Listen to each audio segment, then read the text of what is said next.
नमस्कार, मैं मुकुल सिंह चौहान। ऑक्सफैम की एक रिपोर्ट आई है इनइक्वालिटी किल्स नाम से। और ये रिपोर्ट दावा करती है कि 2021 में यानी महामारी के दौरान देश में 84% परिवारों की आय घटी है। लेकिन यही रिपोर्ट यह भी दावा करती है कि देश में अरबपतियों की संख्या में इजाफा हुआ है, और न केवल संख्या में इजाफा हुआ है बल्कि उनकी संपत्ति भी रिकॉर्ड स्तर पर पहुंच गई है। पहले जहां देश में 102 अरबपति थे, अब 142 अरबपति हैं, और इनकी आय जो थी वो 57.3 लाख करोड़ रुपए हो गई है। तो क्या जो बहुत सालों से कहा जा रहा है कि गरीब गरीब होता जा रहा है, अमीर अमीर होता जा रहा है, क्या यह रिपोर्ट उसी बात को और पुष्ट करती है?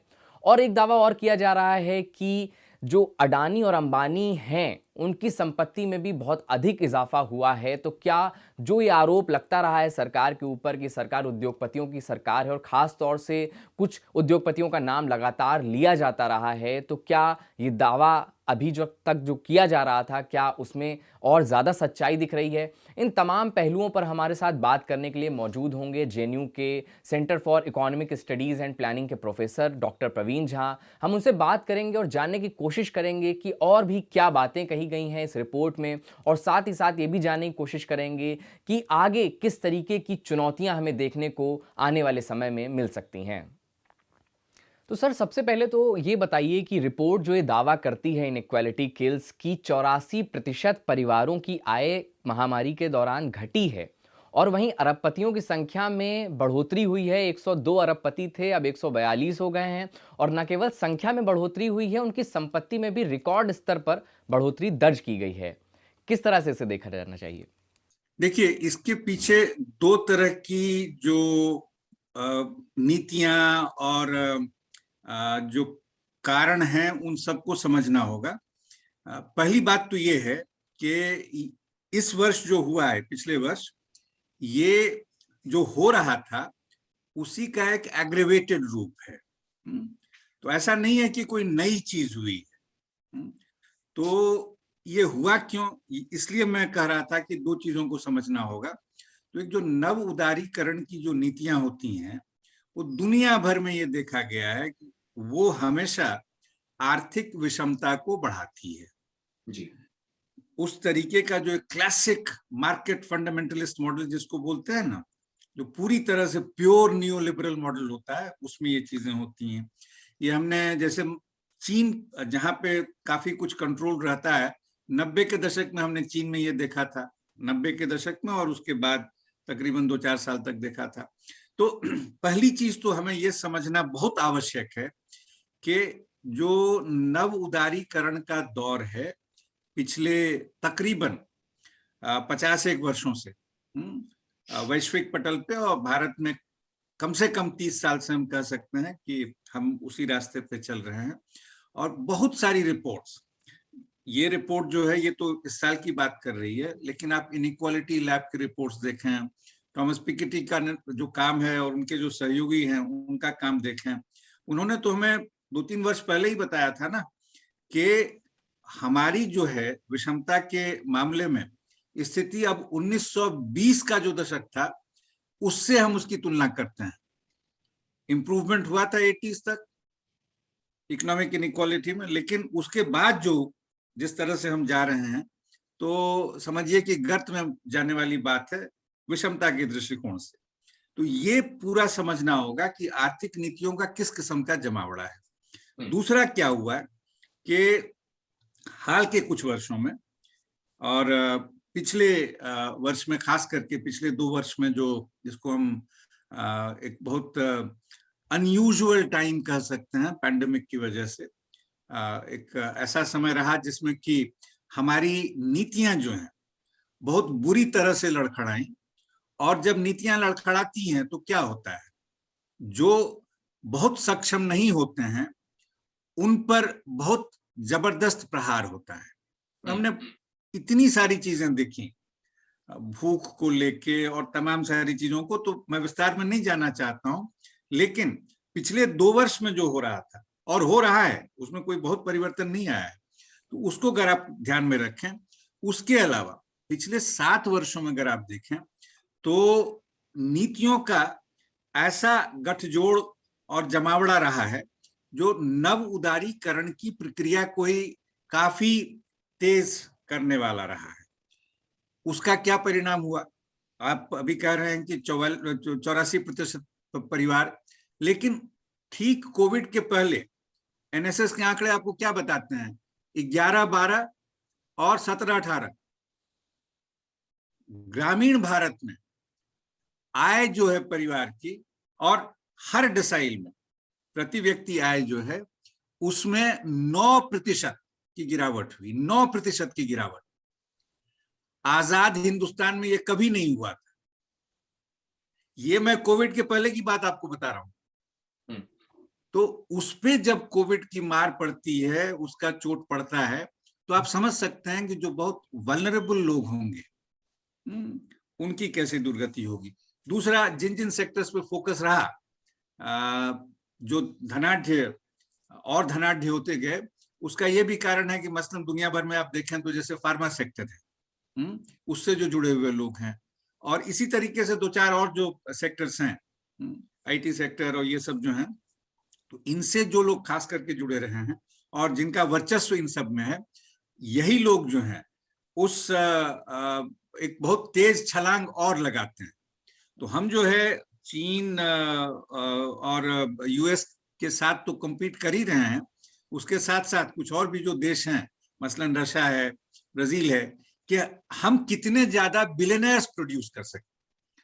तो हमारा पूरा फोकस ही, और ये हम इसलिए मैं इस बात को तवज्जो देके कहना चाहता हूं कि ये उन आर्थिक नीतियों का जो एक दूरगामी नीतियां रही है उसका, और हाल में जो अभी सामयिक नीतियां रही हैं पिछले 2-4-5 वर्षों में, खास करके कोविड वाले फेज में अगर आप देखें, तो कहीं से इसमें आश्चर्य की बात नहीं है। और जो ऑक्सफैम का रिपोर्ट आया, इसी तरीके के और भी रिपोर्ट आप पिछले साल 2 साल के देख लीजिए। क्रेडिट स्विस का रिपोर्ट क्या कहता है? वो तो इससे भी ज्यादा विषमता बता रहा है। वो क्या बता रहा है कि जो 1% है, उसके पास जो टोटल कंट्रोल है वेल्थ का 51.5% है। अगर आप 10% को देख लें तो वो तकरीबन 78% के आसपास हो जाता है। जो 60% लोग हैं वो 5% के नीचे हैं।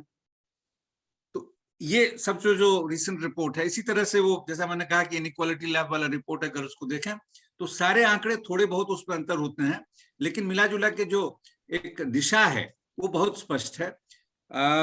इनके आंकड़ों में इसलिए भी थोड़ा बहुत अंतर होता है कि चूंकि मेथोडोलॉजी थोड़ी थोड़ी अलग है। मौजूदा सरकार पर सर लगातार ये आरोप लगता रहा है कि जो मौजूदा सरकार है वो अंबानी और अडानी की सरकार है, और ये रिपोर्ट उसमें उस दावे में को पुष्ट भी कर रही है, क्योंकि जो इनकी आय में बढ़ोतरी हुई है वो बहुत अप्रत्याशित बढ़ोतरी है और काफ़ी ज़्यादा दिख रही है वो। तो क्या इस दावे को क्या सच माना जाए कि सरकार अडानी अंबानी की सरकार है?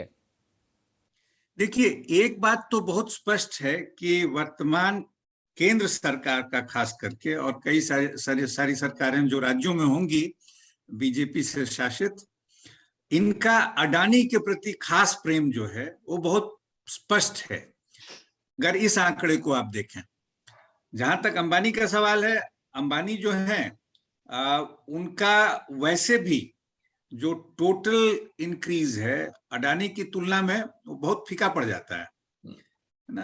अब अडानी ने तकरीबन 6 गुना छलांग लगाई है। अगर आप इस 8 गुना, 6 नहीं बल्कि 8 गुना, अगर आप इस रिपोर्ट को देखें तो, हालांकि अलग अलग रिपोर्ट्स में, जैसे मैं आपको पहले भी बता रहा था, एस्टिमेट्स अलग अलग हैं, लेकिन निश्चित तौर पे जो कई बार कहा जाता है कि डबल ए की सरकार है, तो वो डबल ए परिलक्षित होता है।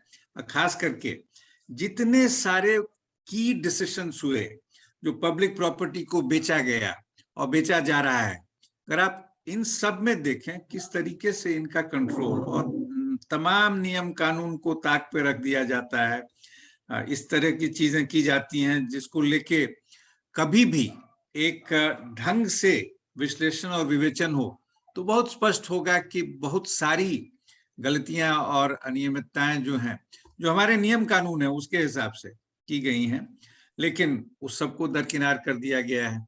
तो निश्चित तौर पे ये बहुत महत्वपूर्ण बात है कि एक बहुत छोटा धड़ा है अडानी उसके मुखिया हैं, और वो जो हमारे अरबपति जो एक कैटेगरी है, जो ग्रुप है, उसमें अगर आप देखिएगा कि बहुत सारे लोग जो पहले रसूख रखते थे 80 के दशक में, 90 के दशक में, 2000 के दशक में भी, इसमें से कई लोग बाहर जा रहे हैं। तो ये भी समझना है कि किन सेक्टर्स में और कैसे इन लोगों का खास गठजोड़ जो है वो हुआ है।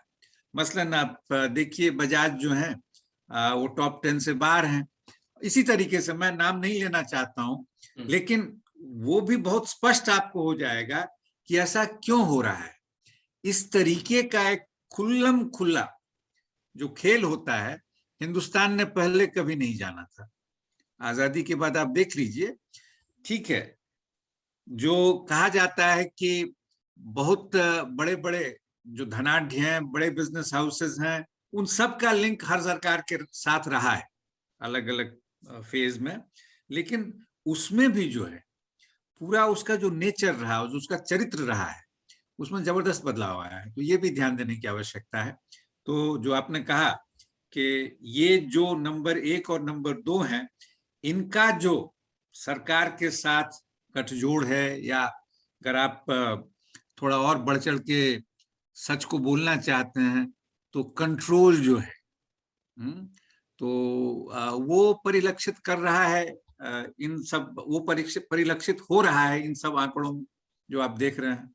जी। और विशेषज्ञ लगातार जो सरकार की टैक्स को लेकर के पॉलिसीज़ रही हैं, नीतियाँ रही हैं, उनकी लगातार बात करते रहे हैं, और यहाँ पर भी देखने को मिल रहा है कि जो कॉर्पोरेट टैक्स को जो घटाया गया है और इनडायरेक्ट टैक्सेस में जिस तरीके से इज़ाफ़ा लगातार हुआ है, क्या आपको भी लगता है कि इस तरीके के आंकड़ों के पीछे ये जो टैक्स को लेकर के जो नीतियाँ रही हैं, इनका भी हाथ है?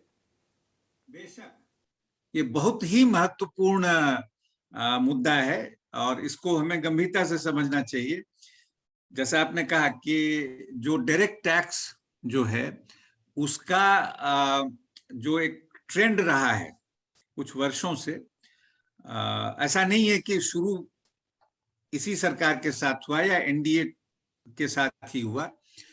ये दिशा जो है थोड़ी स्पष्ट हो ही गई थी पहले भी, लेकिन जैसे और बाजार से प्रेरित नीतियां रही हैं या नव उदारीकरण की नीतियां रही हैं, जो बाकी जैसी और नीतियों ने जोर पकड़ा, तो इस जो टैक्स में जो एक पूरा आमूल चूल परिवर्तन करने वाली बात थी एक खास दिशा में, उसने भी जोर पकड़ा।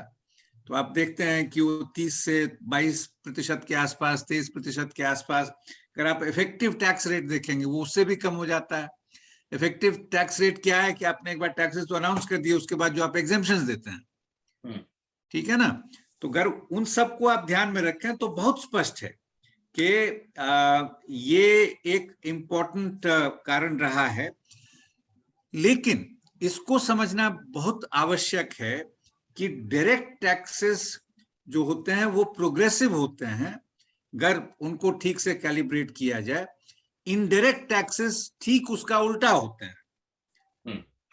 चाहे अडानी 1 केजी नमक खरीदें या जो सबसे मजलूम कोई नागरिक इस देश का है, अगर वो खरीदें 1 केजी, दोनों को बराबर टैक्स देना पड़ेगा। तो ये जो रिग्रेसिव टैक्सेशन की जो बात जुड़ी रहती है इनडायरेक्ट टैक्सेस से, वो भी इस विषमता को बढ़ाने में बहुत ही ज्यादा कंट्रीब्यूट करता है। उसके साथ साथ आप ये देखिए कि जिस तरीके से इनडायरेक्ट टैक्स को जीएसटी में बदला गया और उसके साथ उसकी संरचना और उसका जो पूरा जिस तरीके से उसको लाया गया, उसको लेके सरकारी हलके में ही बहुत लोगों ने, जो सरकारी हलके से मेरा मतलब ये नहीं है कि ब्यूरोक्रेट्स और वो लोग, लेकिन जो लोग सरकार के समर्थक थे उसमें से भी कई लोग बराबर कहते रहे हैं कि भाई इसमें ये समस्या है, उसमें वो समस्या है, जरूरत नहीं कोई और कहे। अगर आप ये देखें उसमें कितनी बार परिवर्तन किया गया है। ये 2 वर्ष पहले का मैं आपको आंकड़ा बता रहा हूं कि जो बड़े परिवर्तन, जो बड़े चेंजेस उसमें लाए गए वो 40 से ज्यादा थे। अगर आप तमाम चेंजेस को उसमें शामिल कर लें, शुमार कर लें, तो इसकी संख्या जो है तकरीबन 400, 500, 100 के बीच में है। तो आपने क्या सोचा था? चलिए इसमें विस्तार में हम नहीं जाना चाहते हैं, मैं सिर्फ आपको ये कह रहा हूं इसका भी जो असर है वो विषमता पे बहुत जबरदस्त हुआ है जी। एक तो रिलायंस जो है इनडायरेक्ट टैक्सेस पे बढ़ना, और खास करके जो इनडायरेक्ट टैक्सेस हम हिंदुस्तान में भी देख रहे हैं जीएसटी के माध्यम से, और इसमें आपको ये भी समझना है टैक्स रेट के अलावा इसमें ये बहुत महत्वपूर्ण चीज है कि बहुत बड़ा तबका जिसको हम इनफॉर्मल इकोनॉमी कहते हैं उस पे तो ये जबरदस्त प्रहार था।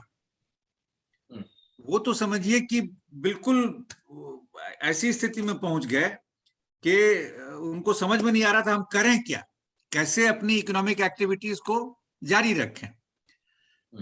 जो नियम कानून थे उसकी वजह से तो टैक्स तो आप तब देंगे जब आपकी आर्थिक जो भी आप कर रहे हैं आर्थिक धंधे वो चलते रहे ना। तो टैक्स के माध्यम से और टैक्स से इतर जो एक बात है कि उनका जो पूरा आर्थिक जो बेस था, फाउंडेशन था, गतिविधियां थी उनकी, उस पर भी प्रहार होगा, विषमता तो बढ़ेगी बढ़ेगी। जी जी। इसी में एक सवाल और ये है कि ये जो आर्थिक असमानता देखने को मिल रही है इसके साथ ही साथ हमें एक लैंगिक असमानता भी इससे जुड़ी देखने को मिल रही है। महिलाओं को खास तौर से जब इस महामारी का जो पूरा दौर था इसमें हमने देखा कि उनकी जो आय है, उनकी जो इनकम थी उस पर बहुत ज़्यादा प्रभाव पड़ा है, पुरुषों की तुलना में और अधिक ज़्यादा प्रभाव देखने को मिल रहा है। तो क्या आर्थिक असमानता जो ये है वो क्या इधर भी प्रभाव डाल रही है? देखिए दो चीजें होती हैं मुकुल, किसी भी देश में आप देखेंगे कि जो जिसको हम कहते हैं ना सोशल ज्योग्राफी, वो सोशल ज्योग्राफी और इकोनॉमिक ज्योग्राफी जो होता है उनमें नाभिनाल संबंध होता है, एक दूसरे के साथ जो है वो अम्बिलिकल जोड़ उनका होता है, इसको ध्यान में रखिएगा।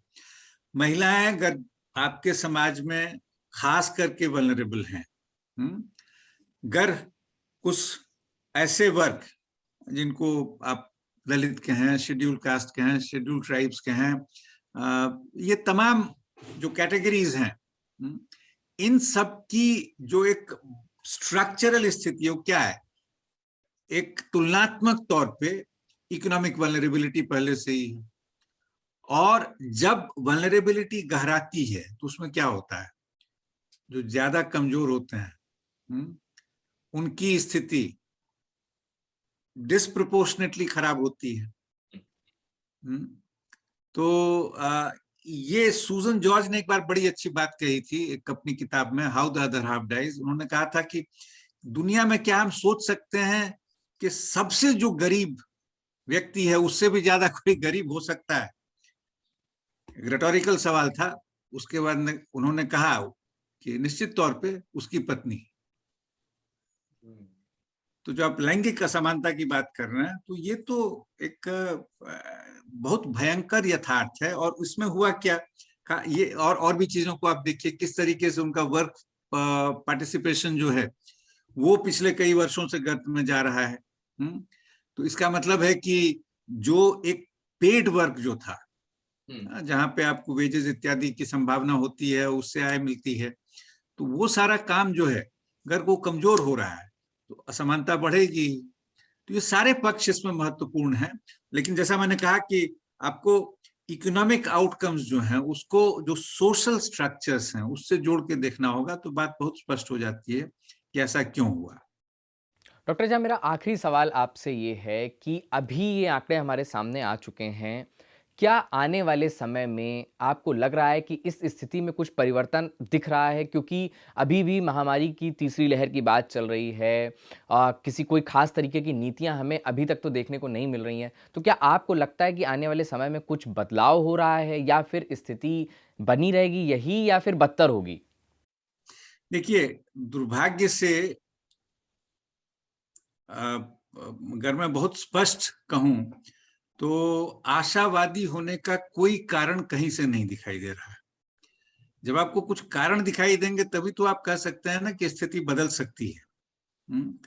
तो जो पूरी संरचना है आर्थिक नीतियों की, अगर आप उसको ध्यान में रखें, उसमें किस तरह की चीजें हो रही हैं, आप देख रहे हैं कि औने पौने कीमतों पे जो हमारी कई दशकों की अर्जित सामाजिक संपत्ति है उसको हम लुटा रहे हैं। आपने अडानी की चर्चा पहले की थी। अडानी तो इतने समर्थ हो गए आर्थिक तौर पे, उनका जो पब्लिक सेक्टर बैंक्स के साथ जो लोन है वो 4.5 लाख करोड़ का है। क्यों नहीं देते हैं टाइम पे? इतना धन इतना बढ़ रहा है, वो क्यों जो है बचत खाते, मतलब बाकी जो पेंडिंग खाता है उसमें क्यों है? ये आपको ये सब देखना होगा। तो ये नीतियों में कहीं पे कोई जो है परिवर्तन मुझे दिखाई नहीं दे रहा है, और अगर जो भी दिखाई दे रहा है वो और बुरा होने की दिशा में है। हो ये रहा है कि जो एक आर्थिक नीतियों की जो पूरी संरचना है वो पूरी तरीके से नव उदारीकरण के शिकंजे में है। और कर क्या रहे हैं हमारे आला राजनीतिक लोग कि चलो भाई थोड़ा बहुत जो है वेलफेयर के नाम से हम कुछ पैसा फेंक दें इधर उधर, जिससे कि हमारी जो राजनीति है वो बची रहे, खास करके जो एक इलेक्टोरल पॉलिटिक्स जिसको हम कहते हैं।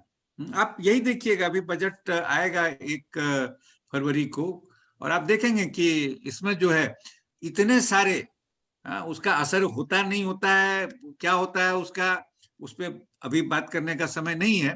लेकिन मैं सिर्फ ये कह रहा हूं कि आप देखिएगा किस तरह की बहुत सारी चीजें जो हैं वो डाल दिए जाएंगे पब्लिक डोमेन में, पब्लिक डिस्कोर्स में।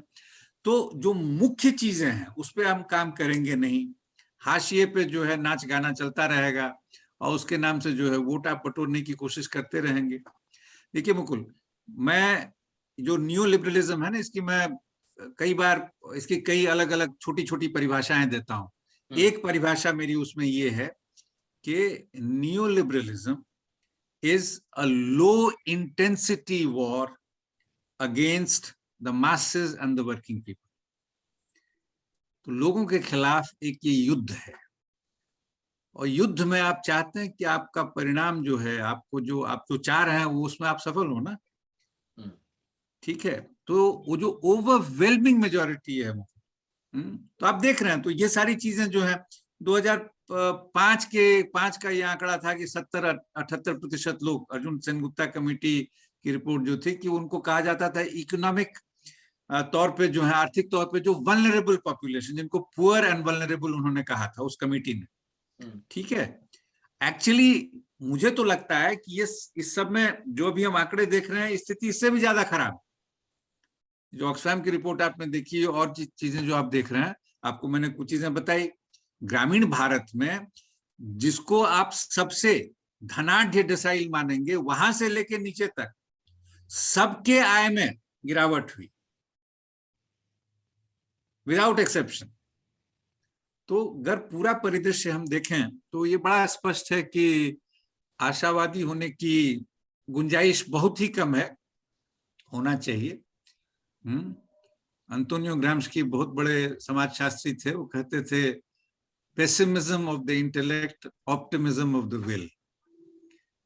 तो शायद हमें भी उस दिशा में जाना चाहिए कि चलिए कुछ पॉलिटिकल प्रोसेसेस ऐसी होंगी जिससे स्थिति बदल सके, लेकिन जब तक वो नहीं होता है तो ऑप्टिमिज्म ऑफ द विल उस अर्थ में एक मोबिलाइजेशन, एक पॉलिटिकल प्रोसेस, ये जब जमीन पे आएगा तो शायद परिणाम बेहतर हो सकते हैं।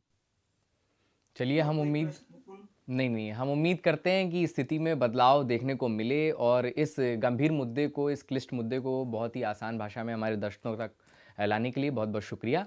और आपने बहुत ही बेहतरीन और संजीदा तरीके से सभी प्रश्नों के जवाब दिए, इसके लिए हम तहे दिल से आपका शुक्रिया अदा करते हैं। बहुत बहुत धन्यवाद। द वायर के और वीडियोस देखने के लिए सब्सक्राइब करें और बेल आइकन पर क्लिक करें। स्वतंत्र पत्रकारिता की आर्थिक मदद करने के लिए डिस्क्रिप्शन में दिए गए लिंक पर जाएं और अपनी राशि चुनें।